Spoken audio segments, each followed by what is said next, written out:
Alloh taolo aytadiki, albatta biz sizlarni sinaymiz, baloga uchratamiz, sinov bo'ladi. U sinov bir vaqtlarda qo'rqinch bo'lishi ham mumkin, xavf bo'lishi ham mumkin, ochlik bo'lishi ham mumkin, mol mulkda nuqsonga uchrashi mumkin, jonda nuqsonga uchrashi mumkin.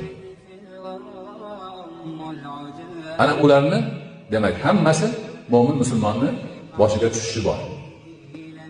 Endi deydi Alloh taolo, qachonki boshiga musibat tushganda inna lillahi va inna ilayhi roji'un.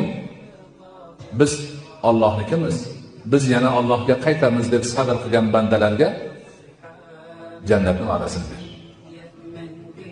Ularga Alloh taoloning salovati bo'ladi, rahmati bo'ladi. Ular hidoyat topgan kishilardan bo'ladi.